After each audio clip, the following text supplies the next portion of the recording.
el núcleo común de la tradición eclesial en torno a la persona y misión del Señor Jesús, así como las riquezas de la perspectiva original de cada evangelista. 3. Para entender mejor la persona y misión del Señor Jesús, se llevará al alumno a tener un concepto global de la situación vital en tiempo del Señor Jesús. 4.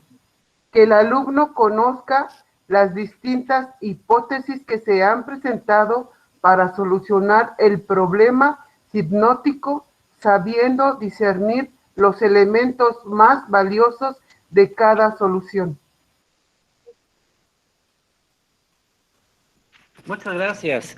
Ahora le pedimos, si está por ahí, don Javier Jiménez, que nos haga favor de leer los alumnos.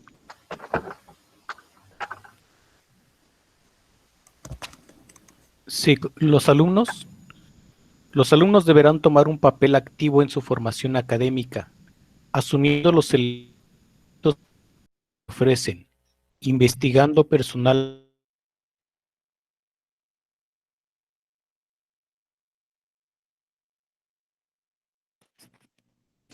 Creo que a ver, otra vez, don Javier. Sí. Los alumnos deberán tomar un papel activo en su formación académica, asumiendo los elementos que se le ofrecen, investigando personalmente en estrecha colaboración con el instituto y su equipo de formadores los conocimientos adquiridos. Muchísimas gracias.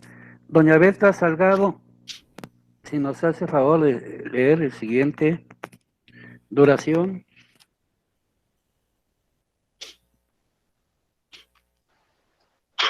Duración del curso, 16 horas, distribuidas en un módulo de 8 semanas, 2 horas cada sábado, del 8 de agosto al 3 de octubre. Muy bien, muchísimas gracias. Capilla de San José, no sé quién es. Si nos hace favor de leer el programa.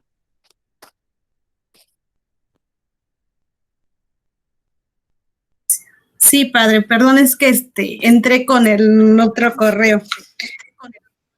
Programa, sí. Historicidad de los Evangelios. 2. Proceso de la formación de los Evangelios. Inciso A, el Señor Jesús. B, predicación apostólica. C, redacción de los Evangelios. Número 3, la cuestión sinóptica. 4. Marco histórico del ministerio del Señor Jesús. Número 5. Introducción general a cada uno de los evangelios. Y 6. Exegesis de pasajes selectos. Muchísimas gracias. Enseguida tienen ustedes una bibliografía, tanto básica como complementaria. Por supuesto, aportar la Biblia de Jerusalén.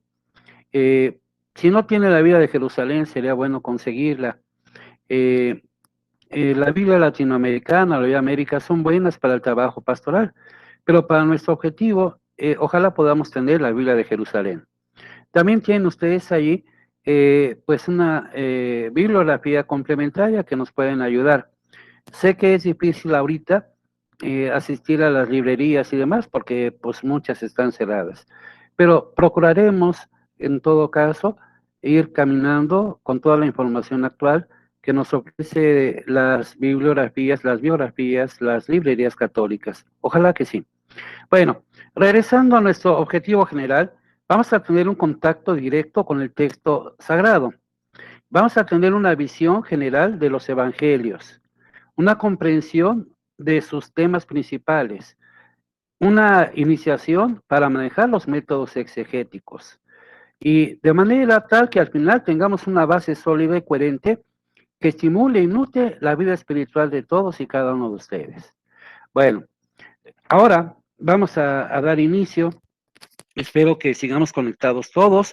Les pediría de favor que apagáramos nuestros micrófonos para que no hubiera vicios de sonido o que luego se oiga alguna conversación por allí.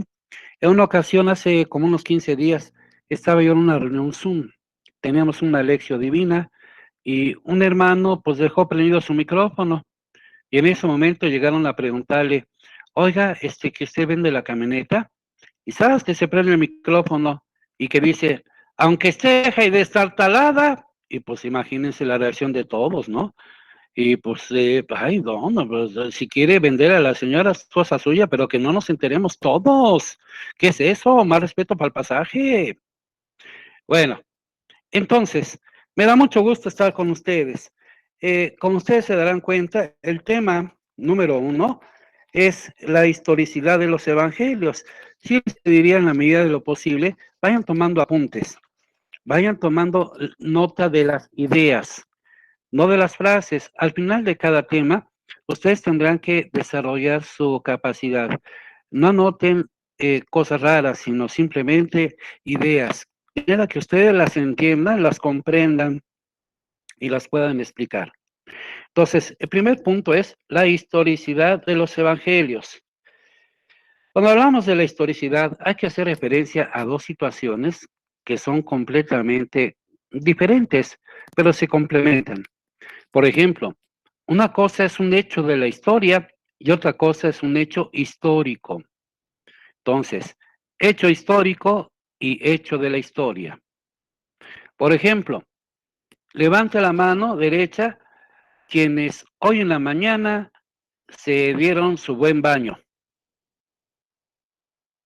A ver, sí.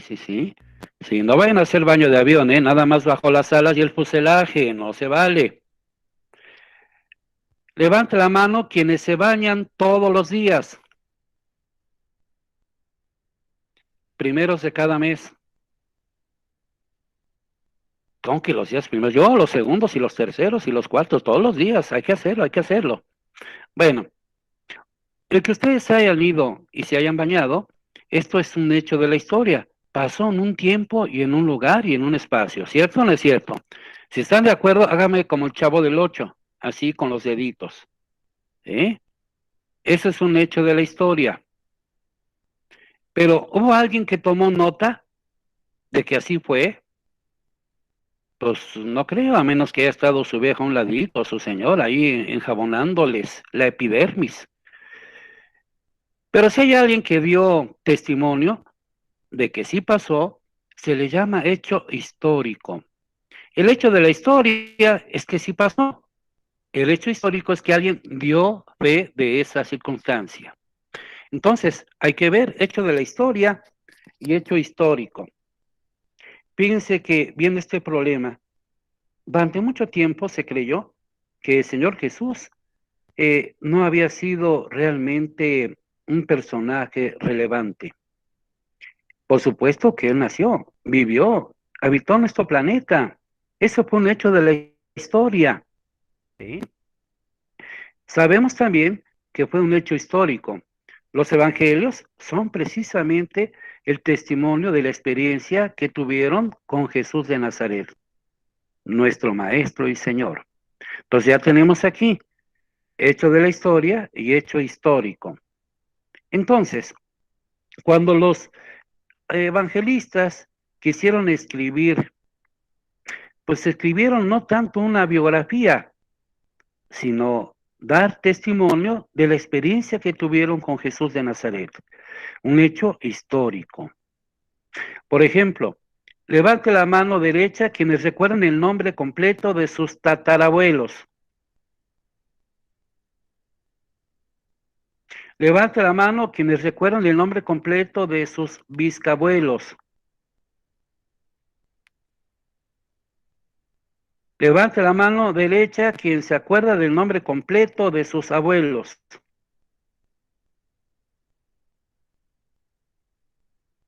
Levante la mano derecha quien se acuerda. ¿Cómo se llama?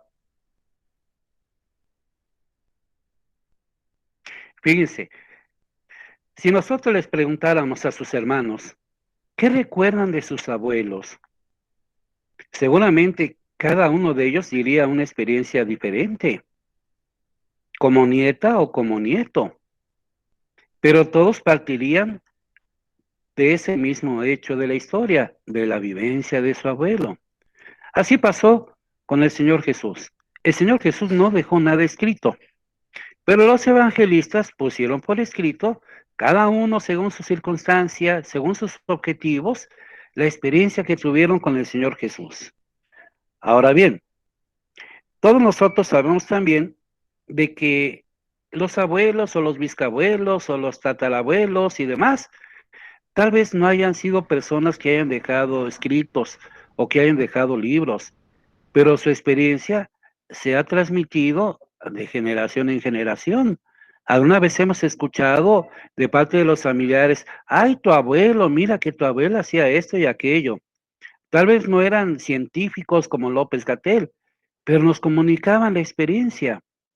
Por ejemplo, levante la mano las señoras que saben tronar el empacho.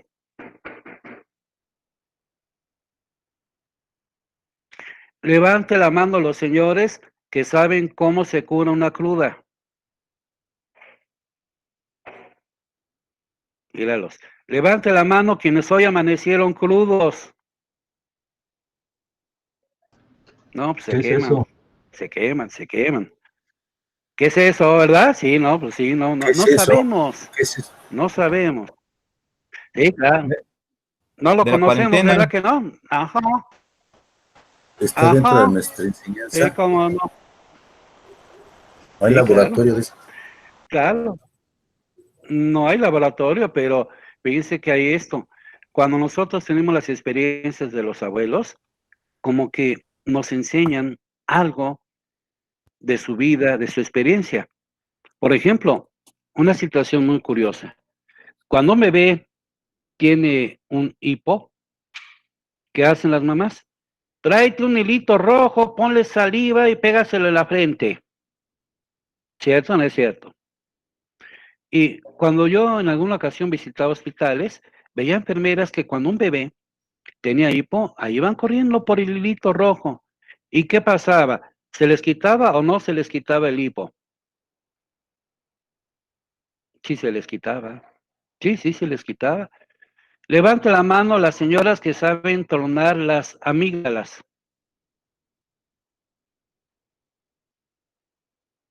Bueno, todo esto, estas experiencias nos sirven para los... Ajá, y con vaso. Más o menos, padre. Todas estas... Sí, bueno, todas estas experiencias nos sirven para entender cómo los evangelios fueron escritos, de acuerdo a una experiencia peculiar, de acuerdo a la vivencia de cada uno de los evangelistas.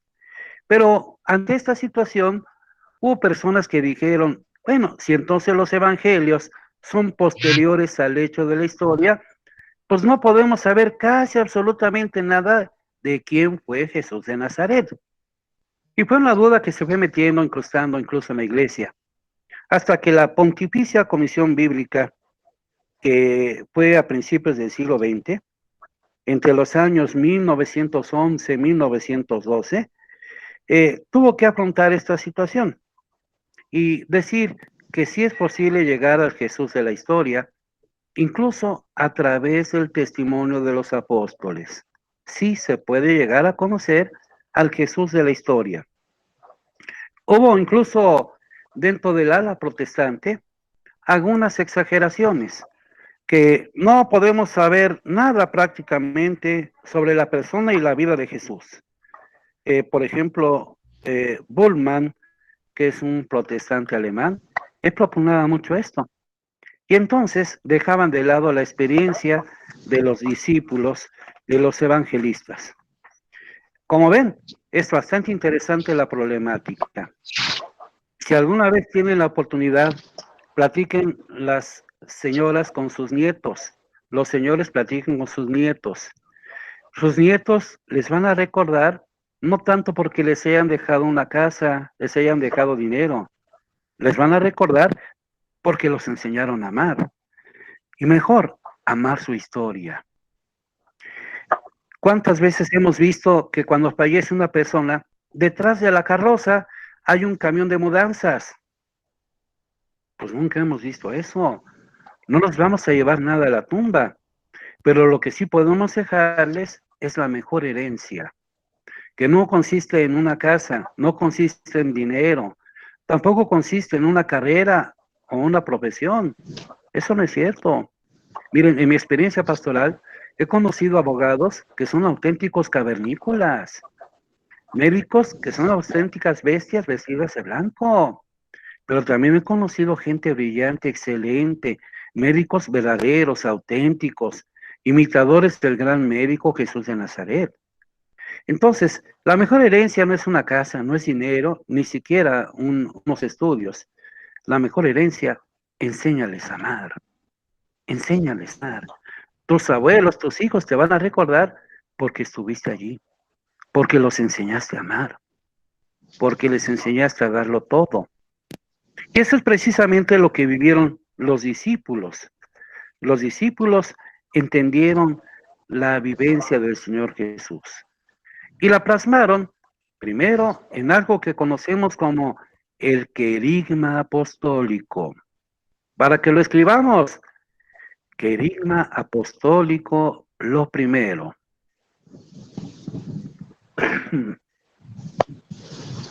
El querigma es el primer anuncio de la evangelización. Querigma, primer anuncio de la evangelización.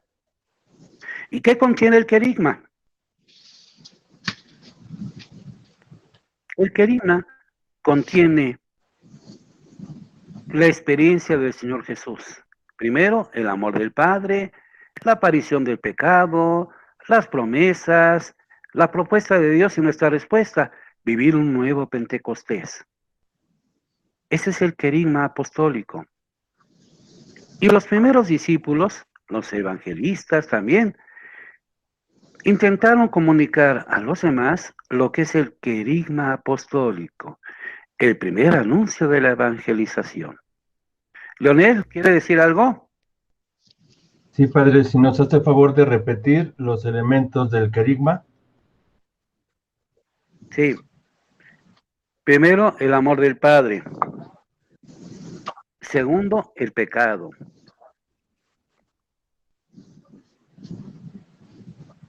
Tercero, la promesa del Padre.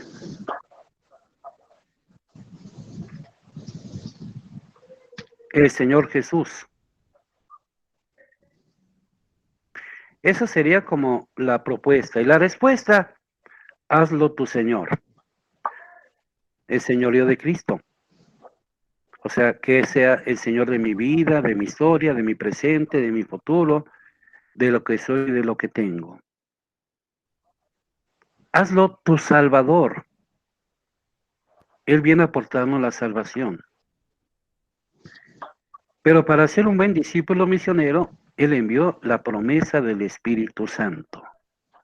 El Espíritu Santo, hay que ponerlo a trabajar. Necesitamos todos vivir un nuevo Pentecostés. Entonces, el primer bloque de la evangelización es la propuesta. Y el segundo es nuestra respuesta. Haz lo tuyo, el señorío de Jesús, Jesús tu Salvador, tu nuevo Pentecostés. Esa es nuestra respuesta. Y eso es lo que vivieron las primeras comunidades cristianas. ¿Vamos bien, don Leonel? Muy bien, muchas gracias. Entonces, tenemos que comprender cómo el Señor Jesús, pues no dejó nada escrito. Si acaso alguna vez escribió algo en el suelo, cuando le presentaron a aquella chica cachada en infraganti, ¿sí? A ver, levante la mano a las señoras que son fieles. A todos. ¿Cómo que a todos? ¿Qué es eso? Más respeto para el padraje. ¿Quiénes son más fieles, los hombres o las mujeres? Los hombres, obvio. Obvio, los hombres. Levanta la mano a las señoras que son fieles a uno. Los hombres, padre. Y no levantan la mano. ¿Qué es eso? Levante la mano a las señoras que son fieles a uno. Después del otro. A Jesús, Padre. Entonces, vamos caminando un poquito más. ¿Sí? Es que doy a las religiosas, porque también soy vicario episcopal congrada, clases a religiosas. Y un día les pregunté yo, a ver, hermanas, había novicias, postulares, levanta la mano a las que son fieles al Señor Jesús. Y todas levantaron la mano. Sí, al Señor Jesús que vende los tacos aquí en la banqueta. Y no se imaginan cómo se alebrestaron las monjitas.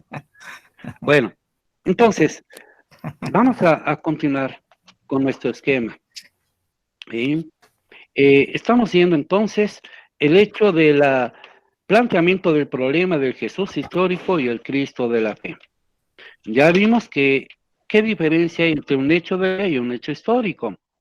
Hemos visto también cómo el Señor Jesús no escribió nada y los discípulos, los evangelistas, no pretendieron escribir una biografía. No. Por eso el Señor Jesús no sabemos claramente qué día, qué mes y a qué hora nació. No sabemos. Levante la mano quienes conocen el día y la hora de su fecha de nacimiento, de su acta de nacimiento. Sí. Yo nací el jueves 25 de abril de 1957 en la calle Mariano Escobedo, número 94, cerca de mi mamá. Sí. Bueno, y entonces, el Señor Jesús no escribió nada, si acaso algo en el suelo, cuando le presentaron a aquella chica. No sé si recuerdan ustedes que era una trampa que le querían poner al Señor Jesús. Este señor en la explanada del templo de Jerusalén, y llegaron los escribas, un grupo de tiempos de Jesús en extremo tercos, aferrados, tradicionalistas. Para ellos solamente cuenta escrita, por eso se llaman escribas. Para ellos una persona se salva siempre y cuando cumpla la ley. Y la ley escrita. No creen en los profetas, en los ángeles, solo la cuestión escrita. Entonces, llegaron estos los escribas y le pusieron al Señor adelante. Maestro, sorprendimos a esta mujer en flagrante adulterio. Imagínense la pena de la señora, ¿no? La cacharon en pleno intríngulis. ¿Qué es eso? Bueno, y también, como para hacerles unas preguntas a estos caballeros. A ver, señores, ¿qué dicen? Maestro, sorprendimos a esta mujer en flagrante adulterio. Y habría que hacerles algunas preguntas. A ver, señores, pregunta número 1. Dicen, sorprendimos a esta mujer en flagrante adulterio. Pregunta número 1. ¿Qué estaban viendo? ¿Dónde andaban? No, que muy rectos. Y la segunda pregunta, a ver, señores, dicen, sorprendimos a esta mujer en flagrante adulterio. Pregunta número 2. ¿Y por qué no se trajeron también al otro? Pues con el que andaba, ¿no? Al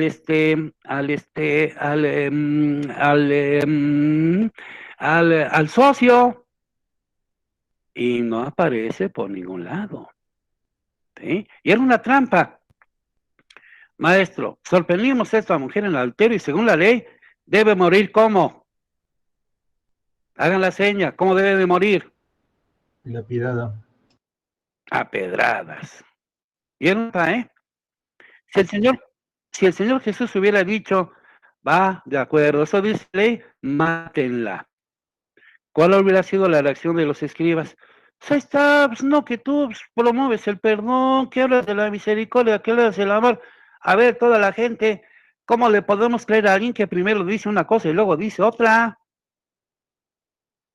Si Jesús dijera sí, mátenla, malo.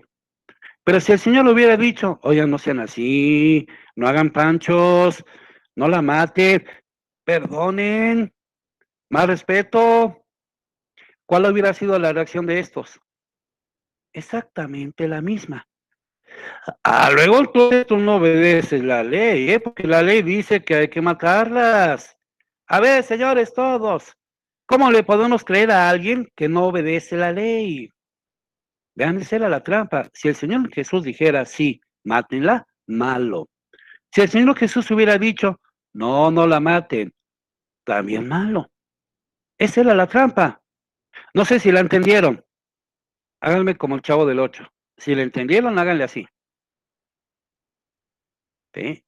Esa era la trampa. Pero el Señor Jesús les devolvió la pelotita. Les dijo que el que esté limpio de pecado, que tire qué, la primera piedra. ¿Y qué pasó con estos caballeros? Pues adiós, que te vaya bien. Ahí cierras por fuera, sí. Se fueron. Y comenzando por los más vividitos.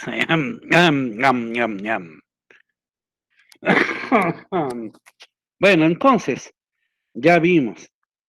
Es un hecho de la historia.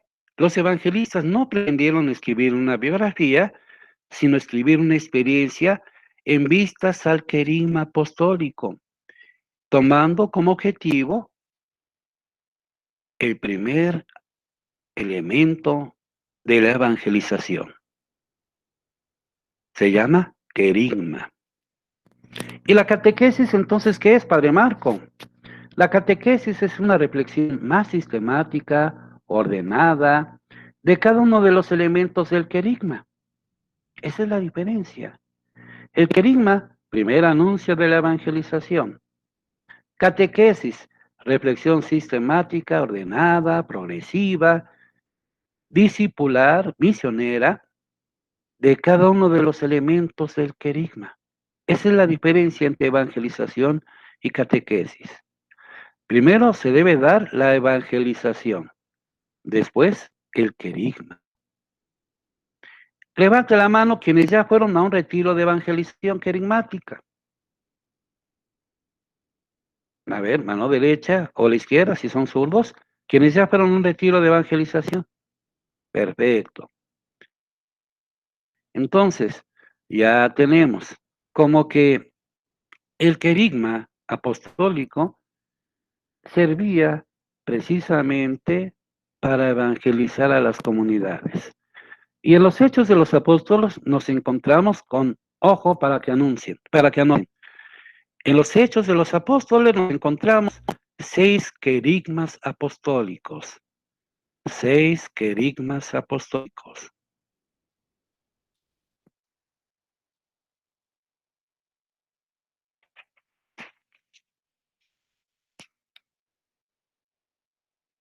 Seis querigmas apostólicos. Y todos tienen situaciones comunes. Hablan del amor del Padre, las promesas de los profetas, la venida del Señor Jesús, el amor del Señor Jesús, su muerte, su crucifixión, su resurrección y ascensión al cielo. Es el primer anuncio de la evangelización. Entonces, vamos a dar otro. Cuando el Señor Jesús da a conocer su mensaje, lo primero que tiene que hacer es formar a sus discípulos misioneros, formarlos.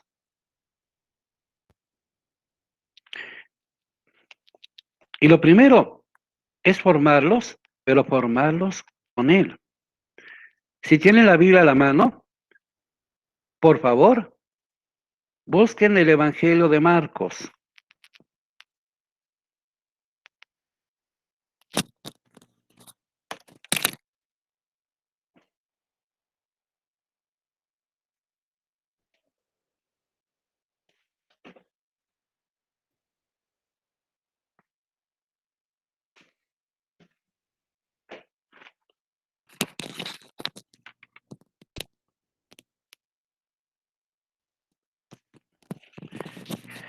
Les doy la cita. Anoten primero la cita y después leemos.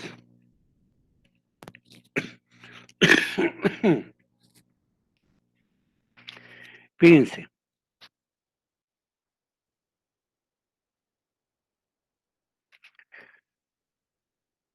Cuando el Señor Jesús inicia su preparación, nos dice el evangelista Marcos que cuando llamó a los discípulos, los llama primero para que estuvieran con Él. Eso es lo primero. y los llama precisamente para que se formen como maestros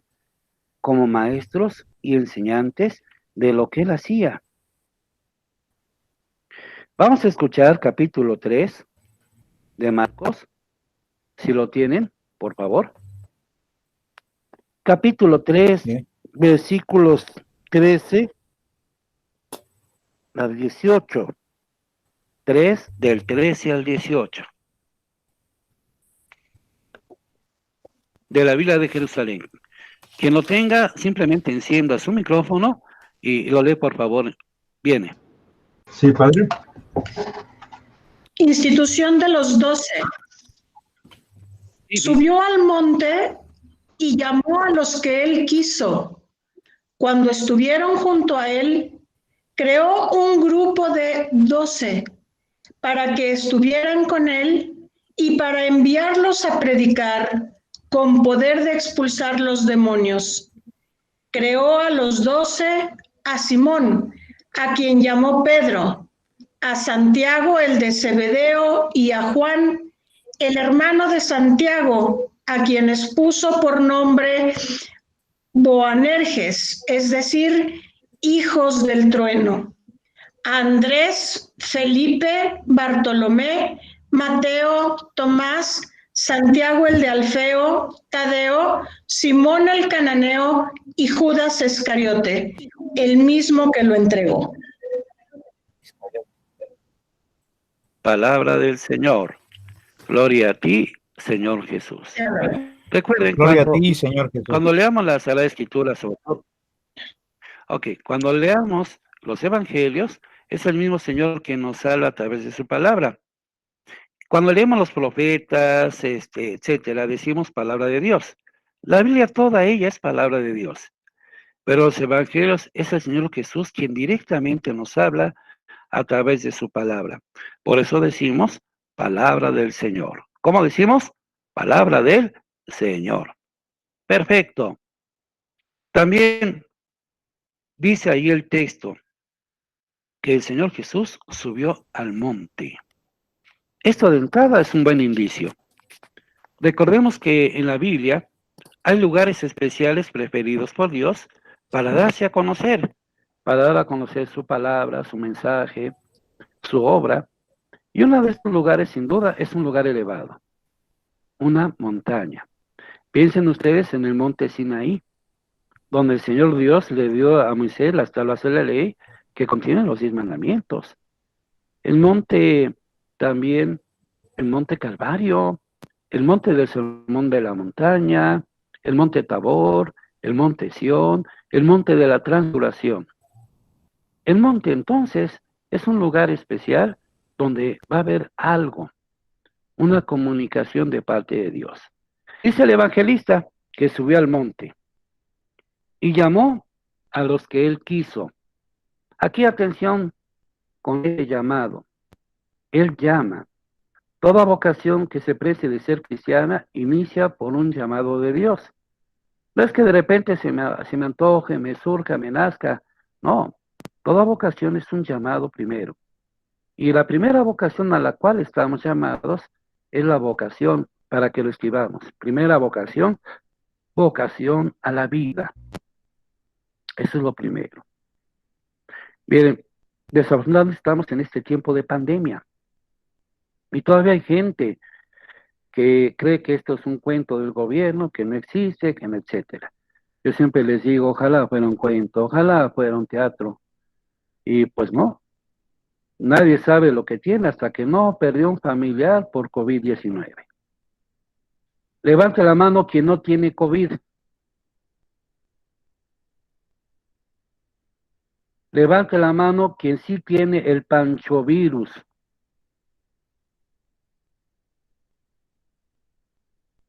Levante la mano quien conoce gente que tiene panchovirus.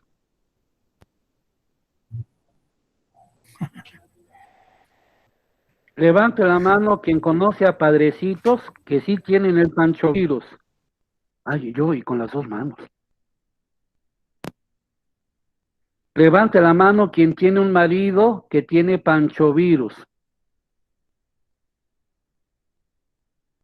Levante la mano el señor que tiene una señora que sí tiene el panchovirus. Ay, ¿cómo hacen panchos de veras? Cuidado con el panchovirus, ese es muy contagioso. Entonces dice que el Señor Jesús subió al monte y llamó. Primera vocación, llamada a la vida. Toda vocación que se precie de ser cristiano empieza por un llamado. La iniciativa siempre la toma Dios. Segunda vocación, vocación a la vida cristiana. Tercera vocación, a la vida específica de cada quien. Una cosa es el estado de vida, matrimonio, soltería. Otra cosa es la espiritualidad del matrimonio, la espiritualidad de la vida consagrada específica, la espiritualidad sacerdotal, la espiritualidad laical, la espiritualidad de la maternidad y de la paternidad. No cualquier persona puede ser mamá. No, es toda una vocación. Lo mismo ser papá, es toda una vocación. Entonces, primera vocación, llamado a la vida. Segundo, vocación a la vida cristiana. Tercera, vocación a la vida específica, al género. Entonces, el Señor Jesús dice ahí, subió al monte y llamó. Ojo con ese llamó. Cuando Dios llama es porque conoce. En la Biblia, cuando Dios llama, llama porque conoce a la persona. Cuando ustedes se casan, por ejemplo, los casados, ellos y ellas, al momento que se están casando, pues ellos dicen, yo, Francisco, te acepto a ti, Francisca. O sea, en ese te acepto significa yo te conozco, yo sé quién eres, conozco a tu familia, conozco tus cualidades, conozco tus defectos y te acepto. Así te acepto. Incluso con la posibilidad de que mañana cambies, que incluso cambies dentro de 10 años. Así yo te acepto. No es nada más para hoy, para todos los días. ¿Sí?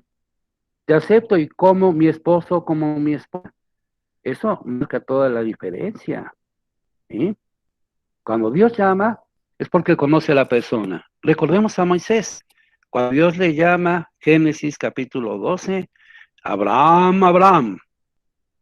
Y deja tu patria, deja tu parentela, deja todo, porque el Señor ya sabía quién era. Lo mismo con Moisés. Moisés, Moisés, él andaba en Madián y se fue a la montaña de Dios. Y ahí va Moisésito a ver la zarza que no se consumía. Y Dios lo llamó Moisés, Moisés. Y, o sea, significa, oye, Moy, yo sé quién eres, yo sé que tú vienes saliendo de Egipto, que vienes huyendo. Yo sé que tú no eres egipcio, eres judío, eres hebreo. Y yo sé quién eres, conozco tu historia, conozco tus antecedentes. Estás aquí, ya tienes cerca de 60 abriles. Yo te conozco. Le dijo, Moisés, Moisés. Y el Señor le dijo, quítate las sandalias, porque estás en tierra del Señor Dios. O sea, no estás en Egipto, no estás en Madián, estás en mis territorios. Cuando Dios llama a alguien, le llama por su nombre, porque nos conoce. Entonces dice el texto, subió al monte y llamó a los que él quiso. O sea, este llamar a los que él quiso no es una decisión simplemente de la voluntad. Como, a ver, ¿qué decides? ¿Qué quieres? ¿Coca o Red Cola? Levanta la mano a quienes les gusta la Coca-Cola. Sí. Señoras, ¿qué prefieren? ¿Tequila o pulque? Míralas, incróspidas, beodas.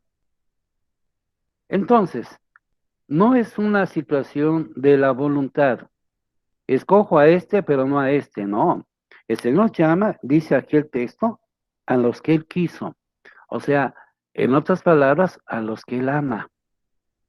Dios llama porque nos ama. Dios llama a los que los ama. Y el primer trabajo es que estuvieran con Él. Dice el versículo 14, instituyó los 12.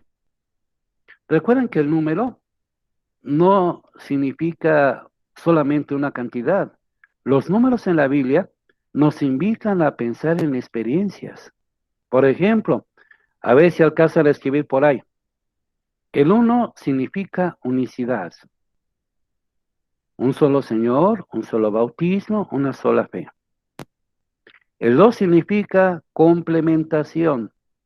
Adán y Eva, Caín y Abel, Pedro y Pablo, María y José. El tres significa comunión.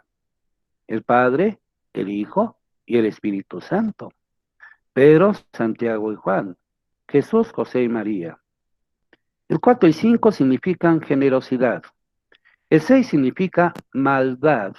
El número del anticristo es 666. El número 7 significa perfección. 7 días de la semana, 7 sacramentos. Un día San Pedro le preguntó al Señor, Señor, y si mi hermano me ofende, ¿cuántas veces lo tengo que perdonar? Hasta 70 veces 7, hasta que seas perfecto. El 12 significa totalidad. 12 meses del año, 12 tribus de Israel, 12 apóstoles. ¿Cuánto es? A ver si alguien sabe responderme esta pregunta. ¿Cuánto es 12 por 12? 144. 140. 144. 144. Algunos estaban pensando en el 24. Dijo, ay, ya no hay temor de Dios. Luego, ¿por qué no sale la economía de la casa? 144. En el último libro de la Biblia se habla de los 144,000 que fueron redimidos por la sangre de Cristo, es decir, una totalidad. Entonces, instituyó a 12 para que estuvieran con él. Y esa es la primera obligación de todo fiel cristiano, estar con el Señor Jesús. Esa es la obligación, estar con Jesús. Y también para enviarlos a predicar, dice el texto, estar con Él y enviarlos a predicar. Y claro, el Señor Jesús tuvo que formarlos antes, enseñarles qué es lo que tienen que decir, qué es lo que tienen que hacer, cómo le van a hacer, cuánto tiempo tienen que estar. Él tuvo que preparar a los discípulos para convertirlos en maestros. ¿Sí? Entonces, vamos a descansar un poquito, porque ya con eso del mezcal y del pulque, alguna más que alguna ya me están viendo con cara de pulque o de tepache. Vamos a descansar 10 minutos y enseguida regresamos. Si alguno tiene una pregunta, anote la pregunta y regresando la resolvemos. ¡Qué rápido se va el tiempo con ustedes! Más de una hora. ¡Qué rápido! Ya no hay temor de Dios. Bueno, nos vemos ahorita. 10 minutos, por favor. Vayan al baño, váyanse, como dice Julio Patán, vayan por una chela, vayan por la quesadilla, vayan por los taquitos de tipa, vayan por el taco de carnitas, etcétera. Regresamos en 10 minutos. Muchas gracias.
Buenos días a todos. Pero,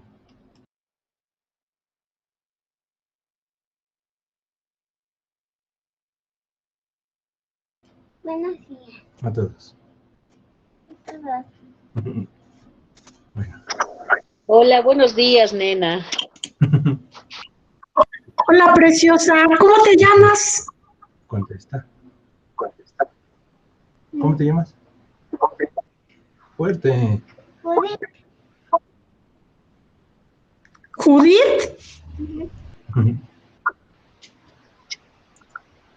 No me rayes. Bueno, yo voy a tener clase, voy a comer con mamá, ¿sale? Adiós a todos. Adiós. Adiós, Peque. Gracias, adiós.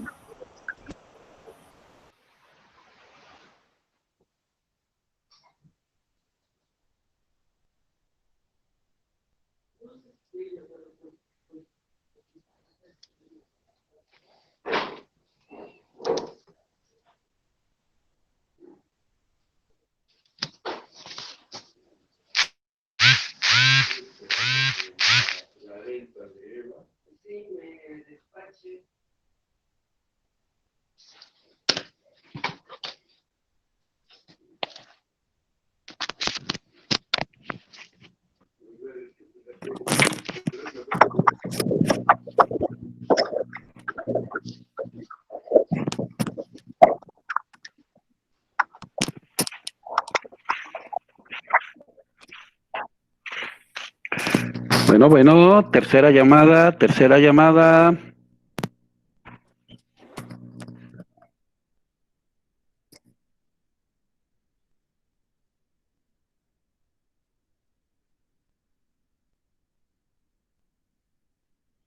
Sí, vamos acercándonos. Sí.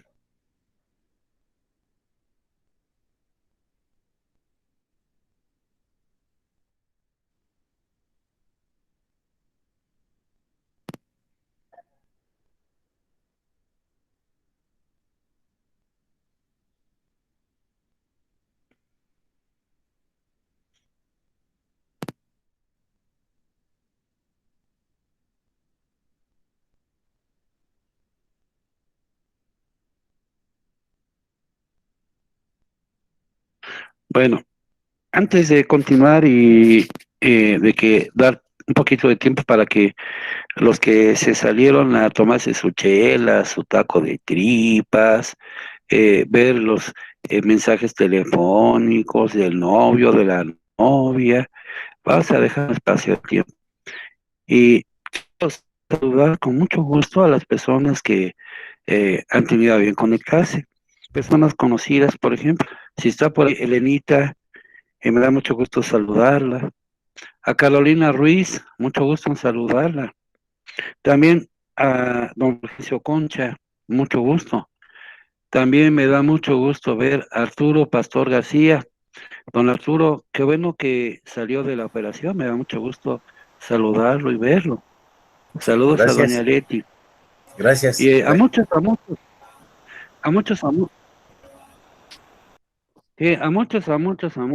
que los conozco desde hace años.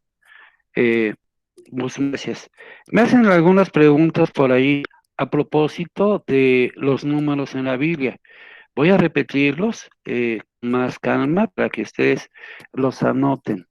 Recuerden, la observación es que los números no se limitan a expresar cantidades, invitan a vivir realidades.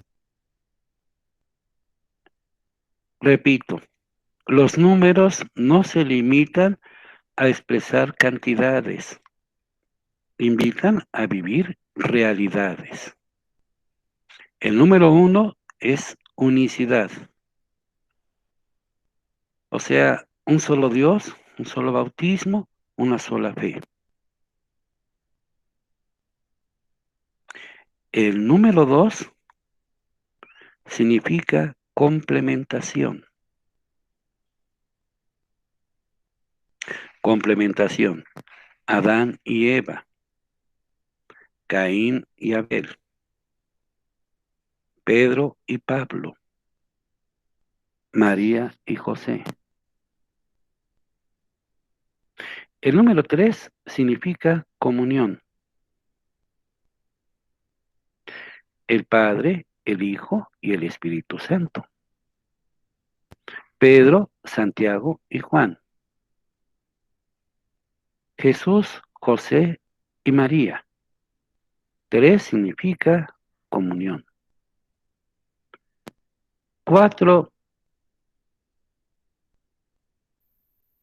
significa apertura. Los 4 puntos cardinales, etc. Por ejemplo, primavera, verano, otoño, invierno. El 5 también significa generosidad y complementación. 5 panes y 2 pescados, la multiplicación de los panes. El 6 significa maldad. El anticristo se le pone 666.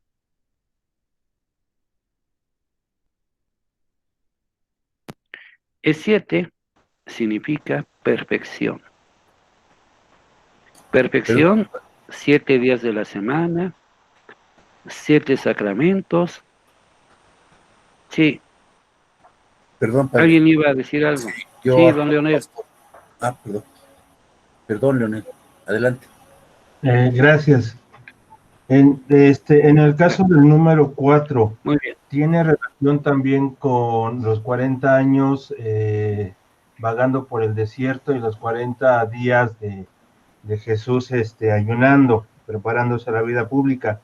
Y en el caso del número 6, ¿tiene relación el hecho de que signifique maldad con que el hombre haya sido creado en el 6º día? Gracias. No. Voy a retomar esto, ¿sí? Me quedé en el 666, que es maldad. Y no tiene nada que ver con el hombre que fue creado según el primer relato de la creación. El 666, en el libro del Apocalipsis, así se le identifica al anticristo, con el 666, o la bestia. A ver, las señoras no le vayan a decir a su marido, ¿qué mi 666? No le vayan a decir bestia, no sean así. El 7 decía perfección, 7 días de la semana, 7 sacramentos. Un día el Señor San Pedro le dijo al Señor, si mi hermano me ofende, ¿cuántas veces lo tengo que perdonar? 70 veces 7, hasta que seas perfecto. El 8 es múltiplo de 4, el 9 múltiplo de 3. El 10 significa también normalidad, norma, los 10 mandamientos. El 12 significa totalidad, 12 meses del año, 12 tribus de Israel, 12 apóstoles, 12 por 12, 144. En el último libro de la Biblia se nos habla de los 144,000 que fueron redimidos por la sangre de Cristo. El número 40 significa un tiempo de prueba, de lucha, un tiempo de esfuerzo, un tiempo también de sufrimiento. El pueblo de Israel estuvo más de 400 años viviendo en la esclavitud de Egipto. Cuando salieron de Egipto pasaron 40 años antes de llegar a la tierra prometida. Moisés estuvo 40 días y 40 noches en el monte Sinaí antes de descender con las tablas de la ley. El Señor Jesús estuvo 40 días en el desierto para ser tentado por el demonio. Y aquí hago un pequeño paréntesis. Dios no tienta a nadie, no prueba a nadie. Es la vida la que nos prueba. En las tentaciones del Señor en el desierto fue el tentador, no Dios. Y hay gente que en la actualidad cree que todavía que Dios nos manda pruebas, que Dios nos tienta, cosa que no es cierto. Por ejemplo, que Dios tentó al santo Job. No, no fue Dios el que tentó al santo Job, fue el enemigo. Y pues hay que clarificar bien esto, porque luego decimos cosas que no van. Si tienen la Biblia, dentro de este paréntesis, vamos a escuchar la carta de Santiago. Busquen, Santiago está casi al final, después de la carta a los Hebreos. Santiago,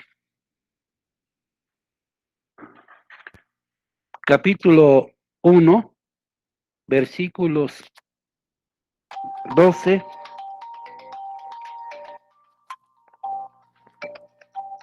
a 15. ¿Sí? Que no tenga, lo lee por favor, siempre de la Biblia de Jerusalén. Viene don Leonel. De la carta de Santiago. Feliz el hombre que soporta la prueba. Superada la prueba, recibirá la corona de la vida que ha prometido el Señor a los que le aman. Ninguno, cuando sea probado, diga, es Dios quien me prueba, porque Dios ni es probado por el mal ni prueba a nadie, sino que cada uno es probado por su propia concupiscencia que le arrastra y le seduce. Después la concupiscencia, cuando ha concebido, da a luz el pecado, y el pecado, una vez consumado, engendra la muerte. Palabra de Dios. Te alabamos, Te Señor. alabamos, Señor. Muchas gracias, don Leonel. Fíjense lo que dice el texto de Santiago. Ninguno cuando sea probado diga, es quien me prueba. Dios no manda pruebas a nadie. Es la vida la que nos prueba. Siempre. No es Dios. Algunos hacen responsable a Dios. Es que si Dios existe, ¿por qué permite que vivamos esto? Si Dios existe, ¿por qué permite las enfermedades? Si Dios existe, ¿por qué permite los robos, los asaltos, la pandemia? Espérate. Dios no permite nada. Somos nosotros los que lo permitimos. Y lo que hagamos, uso o abuso de nuestra libertad, trae como consecuencias en el abuso, la injusticia, la pobreza, la miseria.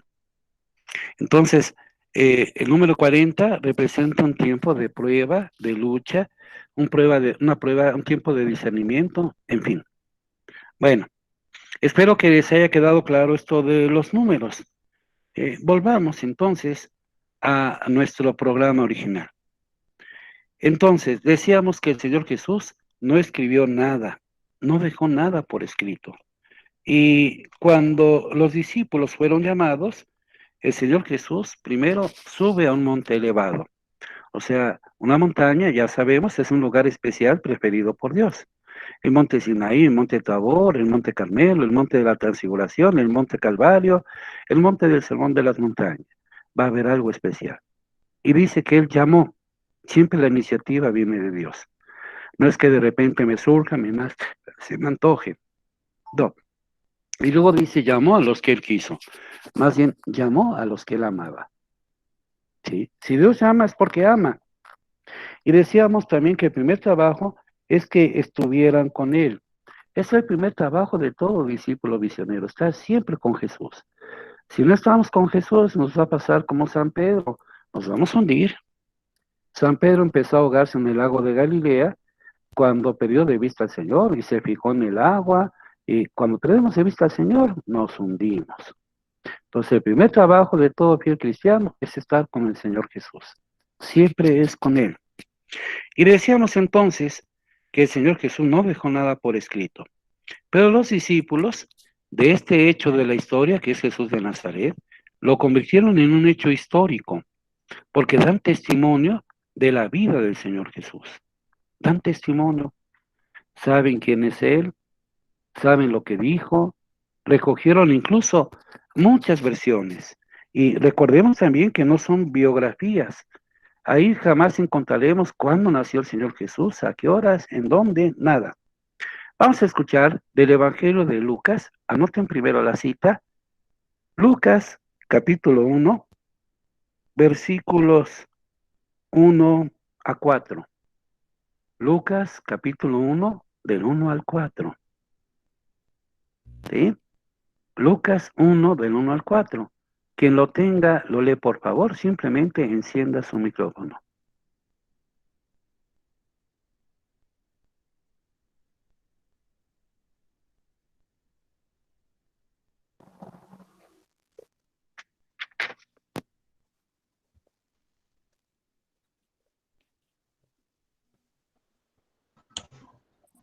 Del Evangelio de San. Sí, viene. Puesto que muchos... Vas, compañera. Ay, Dios. Léelo.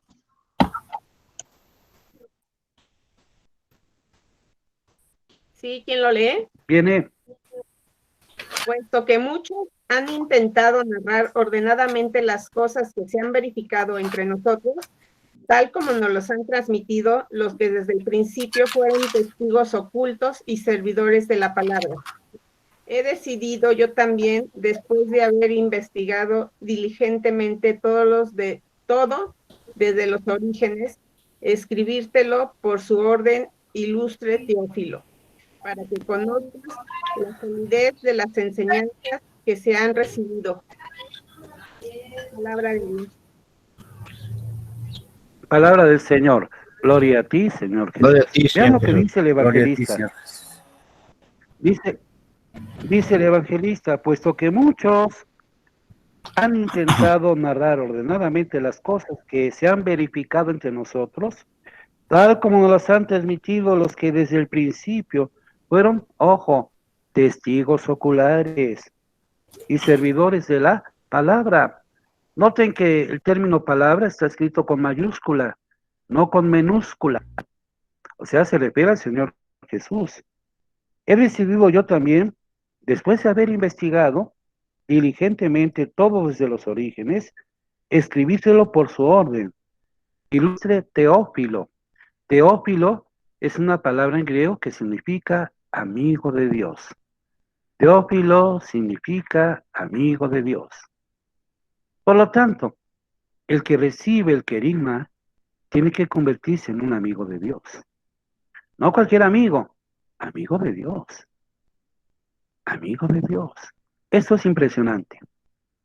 Entonces, ya sabemos que los discípulos, los escritores evangélicos, van a dar testimonio de la experiencia. O sea, van a hablar del hecho histórico. No solamente del hecho de la historia, sino del hecho histórico. Ahora, vamos a dar otro paso. En sus hojitas, en lo que les hemos enviado, viene el punto número 2, proceso de la formación de los evangelios. Es decir, vamos a anotarlo, Número 2, proceso de la formación de los evangelios.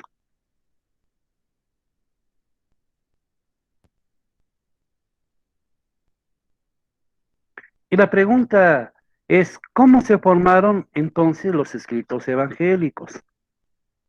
Habrá que ver cuál fue el itinerario que siguieron hasta llegar a nosotros en su forma actual.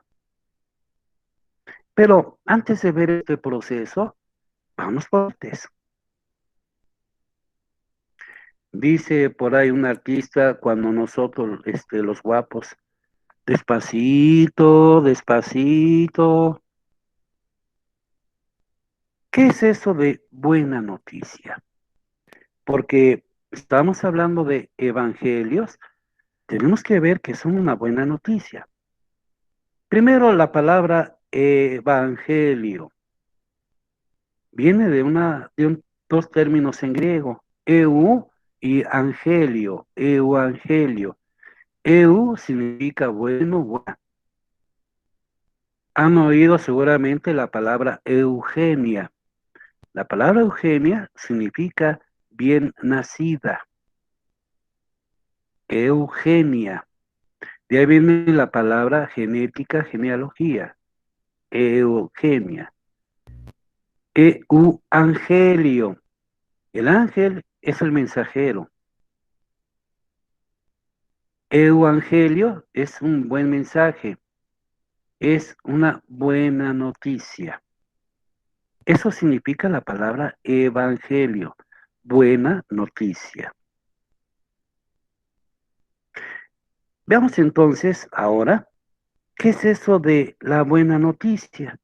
Por una parte, buena noticia.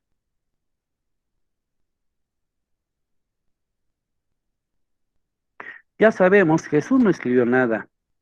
Dedicó su vida a proclamar la buena noticia del reinado definitivo de Dios.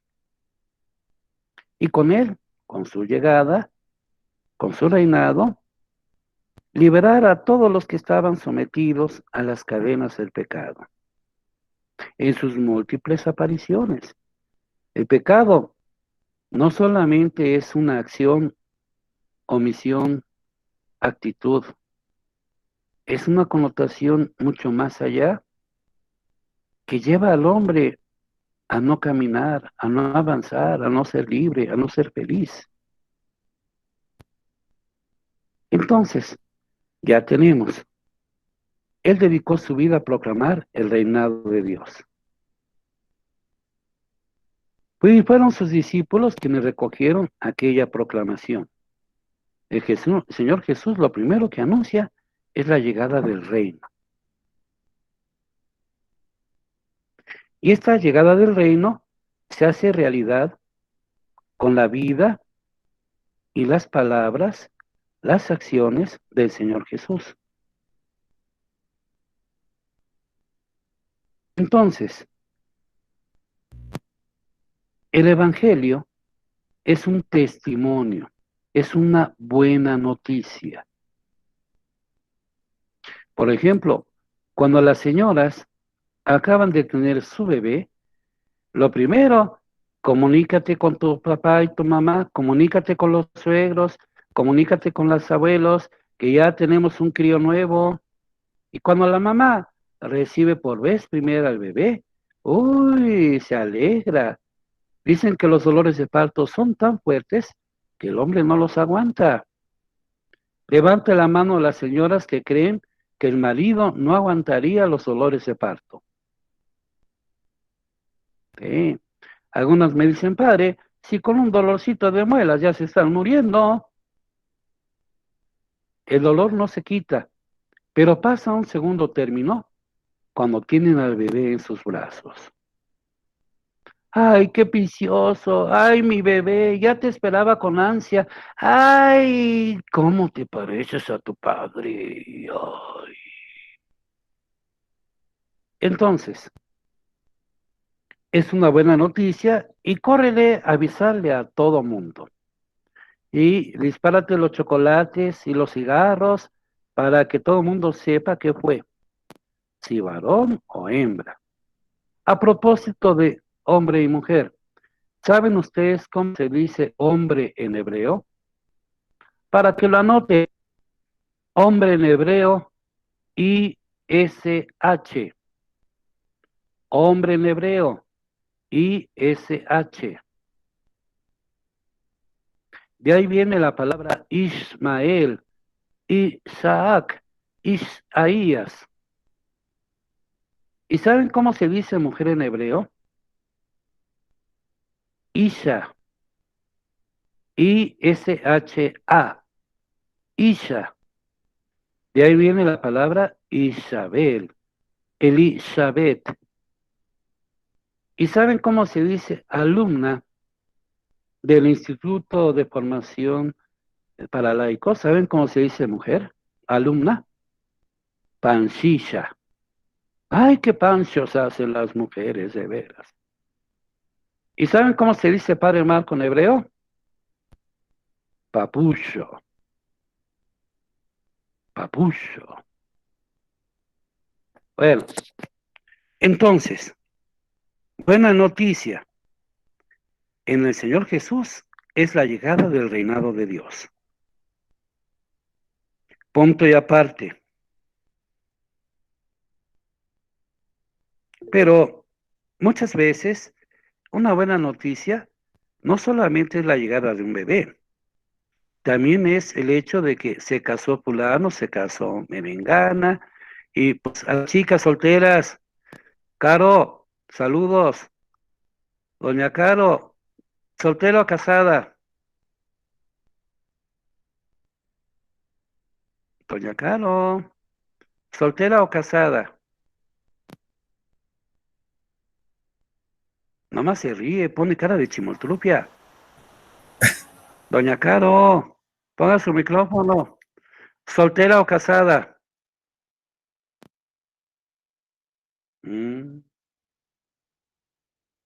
Oiga, no sé si es soltera, pero si es soltera, cuidado con lo que escoge, ¿eh? Yo les digo a las mujeres, no sean ingratas, mejoren la raza, luego agarran casa que Dios guarde la hora.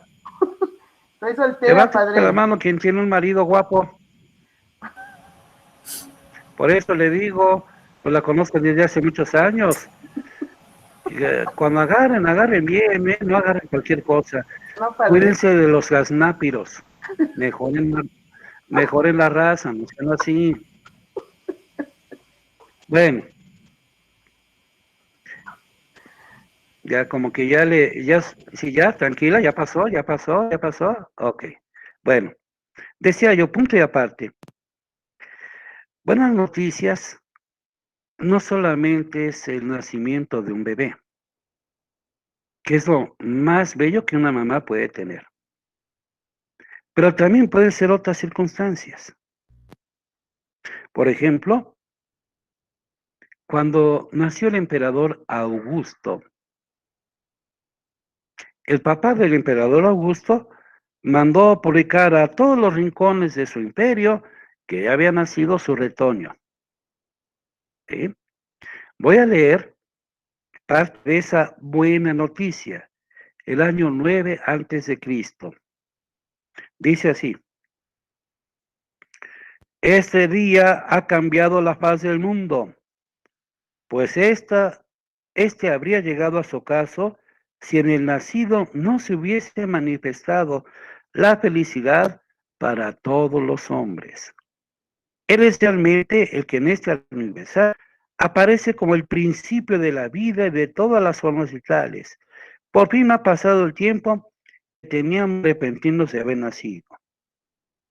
Hoy nos lo ha enviado como un salvador a nosotros. Él acabará, el futuro emperador Augusto, con las guerras y dispondrá de todo de un modo sublime.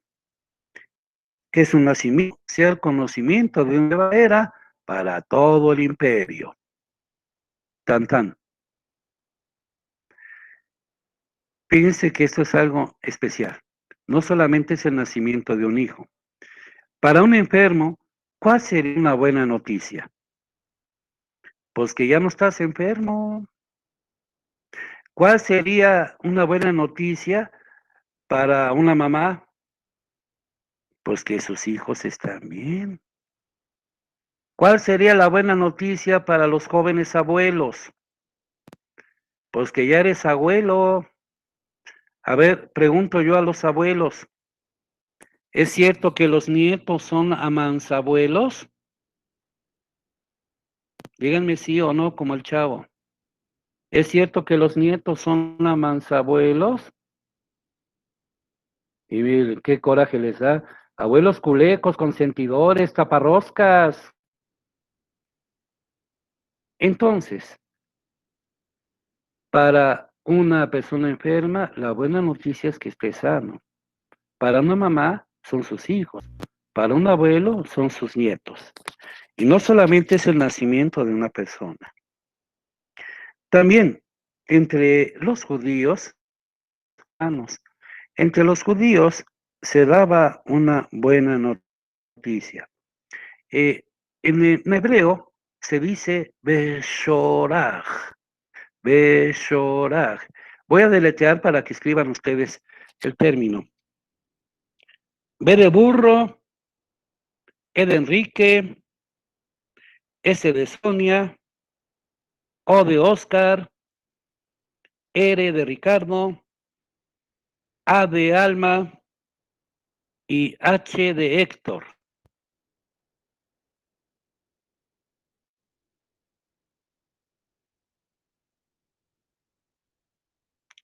Muy bien.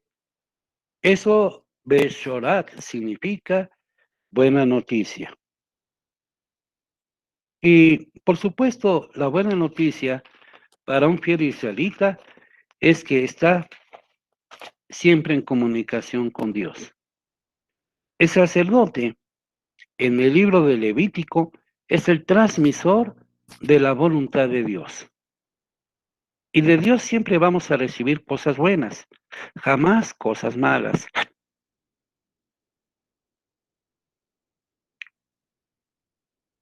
Jamás cosas malas. Vamos a escuchar Isaías 52, 7. Y mientras buscan la cita, muchas gracias, Betty Cisneros. ¿Cuándo se dice palabra de Dios y cuándo palabra del Señor? La Biblia toda ella es palabra de Dios.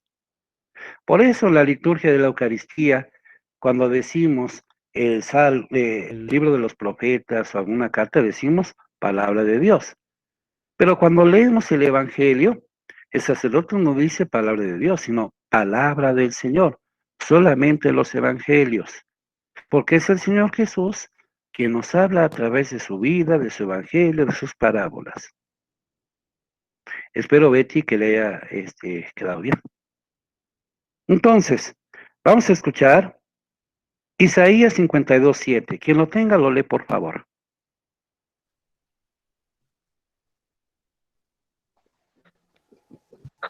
Anuncio de salvación.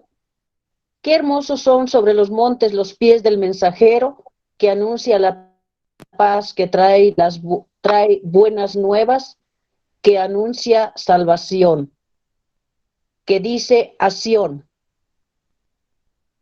¿Hasta ahí, padre? Ya reina tu Dios.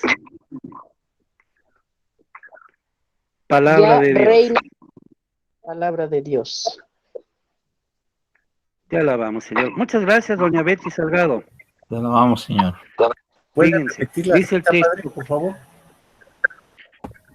Sí, cómo no.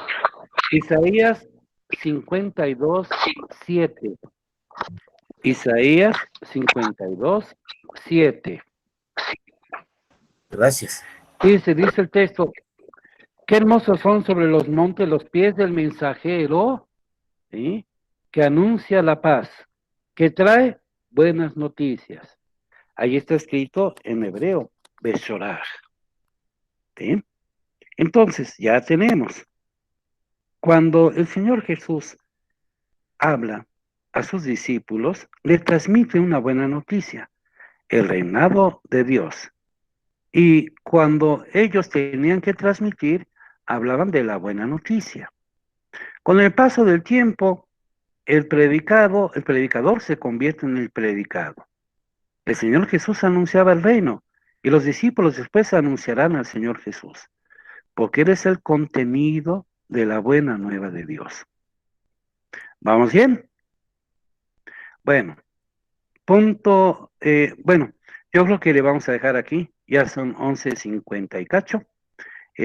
Rápidamente se va el tiempo ante ustedes, qué rápido se va, de veras, ya no hay temor de Dios, ¿qué es eso? Más respeto para el pasaje. Pero ha sido una buena experiencia, ¿sí? Hemos hecho un recorrido bastante interesante.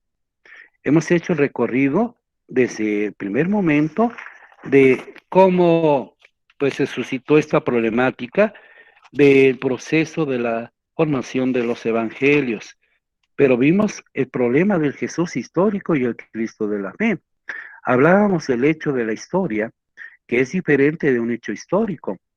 Hablábamos también de cómo había gente que decía que del Señor Jesús, el hecho de la historia, no podíamos saber absolutamente nada.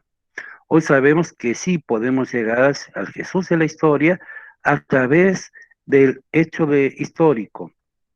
Entonces, veíamos también cómo habría que adentrarnos en el mensaje del Señor. Decíamos que el Señor Jesús no escribió nada.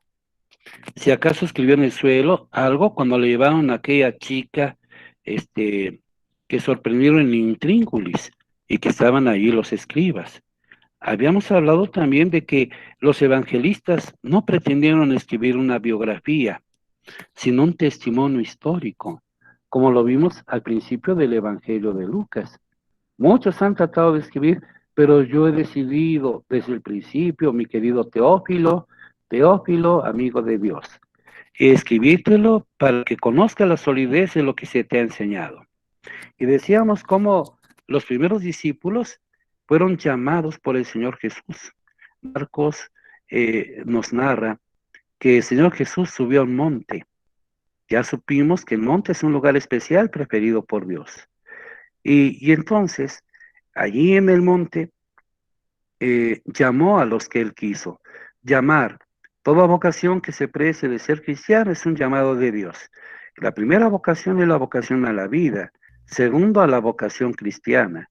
Tercero, a la vocación específica. No es lo mismo el matrimonio que la vida celibataria. Después habíamos hablado de que el primer trabajo era estar con el Señor Jesús. Y después Él los envía a predicar. El Señor Jesús tuvo que formarlos, tuvo que adiestrarlos para saber qué van a decir, cómo lo van a decir, por qué lo van a decir, qué es lo que hay que hacer en tal o cual circunstancia. Y veíamos cómo el Señor Jesús tenía que formar a los discípulos. Después habíamos hablado de que el proceso de los evangelios no es tanto una biografía, una reseña, sino compartir una experiencia. Y decíamos que esta experiencia se llama evangelización. El primer anuncio se llama querigma. El querigma es el primer anuncio de la evangelización. La catequesis es un segundo momento. Y decíamos que el querigma, el primer anuncio de la evangelización, es la promesa del Padre, el pecado, etcétera, hasta nuestra respuesta a ser un nuevo Pentecostés. Y la catequesis es una reflexión sistemática, ordenada, sobre cada uno de los puntos del querigma. Después habíamos hablado de cómo pues la experiencia nos hace ver la circunstancia, ópticas diferentes. Habíamos hablado de que recuerdan de sus tatarabuelos, de sus bisabuelos, de sus abuelos, de sus papás. ¿Qué es lo que recuerdan de ellos? Y seguramente cada uno va a dar una versión diferente, aunque estén referidos a la misma persona. Entonces ya supimos, es una experiencia que cada uno de los apóstoles va a escribir según su experiencia de fe. Es compartir, es un dar testimonio del Señor Jesús. Después habíamos hablado de lo que es una buena noticia. Buena noticia, Beshorah en hebreo. Una buena noticia, por ejemplo, en el caso del nacimiento de una persona. Después veíamos en el caso del Antiguo Testamento con Isaías. Qué hermosos son sobre los montes los pies el mensajero que anuncia la paz, que trae buenas noticias. Y entonces, ya entendimos, vamos viendo este proceso de formación de los evangelios. Poco a poquito vamos a ir caminando. Bueno, espero que les haya gustado, que hayan aprendido. Se fue muy rápido el tiempo. Algunos me dicen, ¿cómo que si les ha parecido? Muy bien, me han escrito. Escríbanme, por ejemplo, de los 6 querigmas que están en el libro de los Hechos de los Apóstoles. Si quieren anotar las citas, yo se los doy con mucho gusto. ¿Sí? Sí, 6 padre. querigmas que están allí, ay Dios, que están allí en el libro de los Hechos de los Apóstoles. ¿Sí? Primero, todos son de los Hechos de los Apóstoles. Primer querigma, capítulo 2, versículos 14 a 39. 2, 14 a 39. Segundo querigma,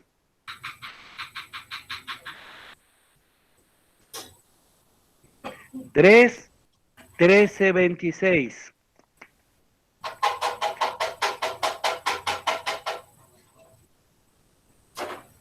¿Quién?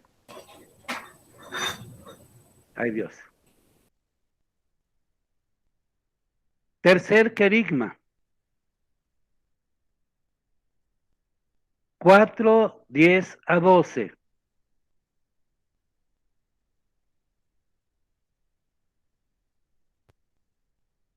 Cuatro, 10 a 12. Cuarto querigma, 5, 30 a 32. 5, 30 a 32.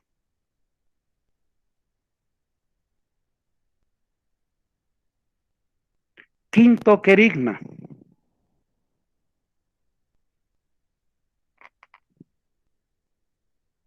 10, 36 a 43.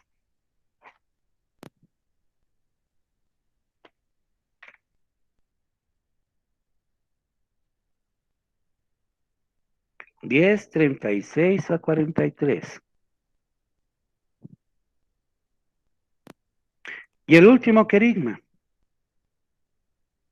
13, 17 a 41. 13, 17 a 41.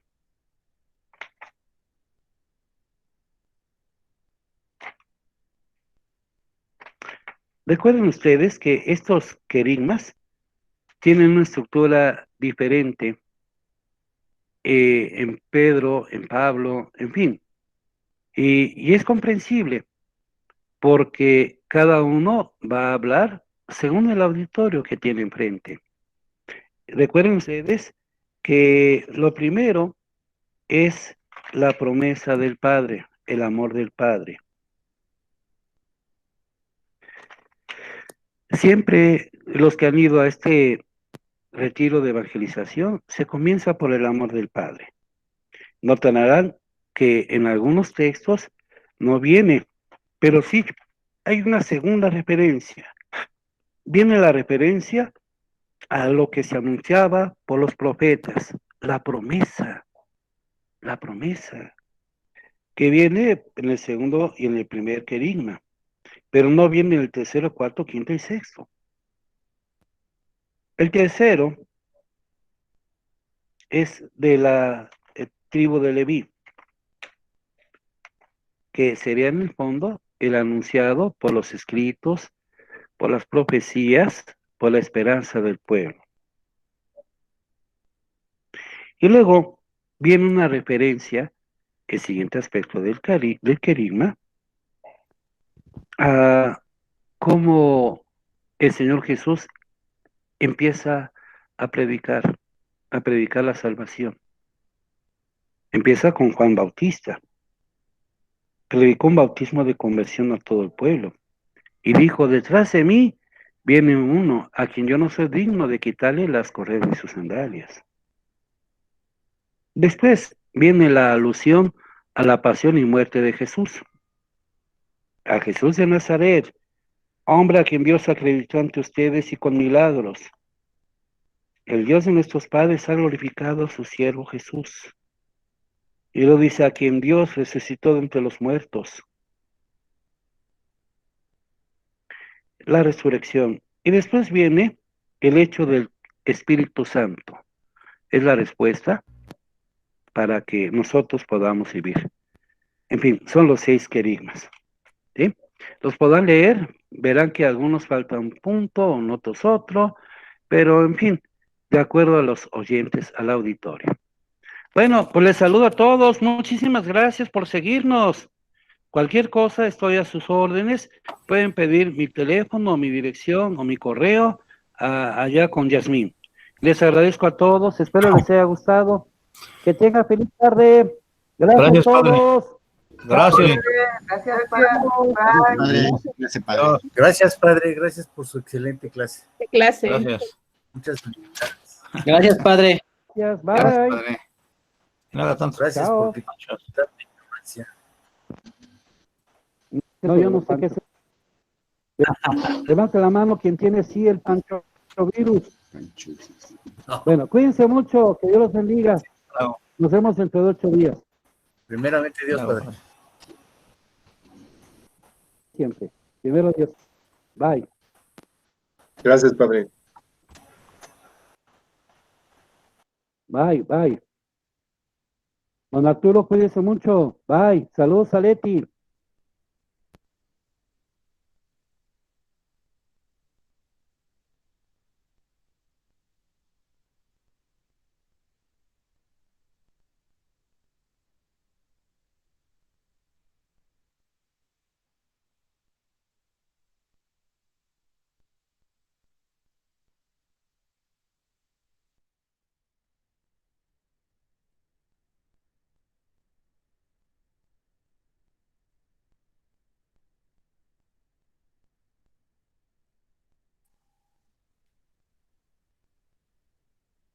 ¿Alguien sabe si nos tenemos que salir y volvernos a conectar?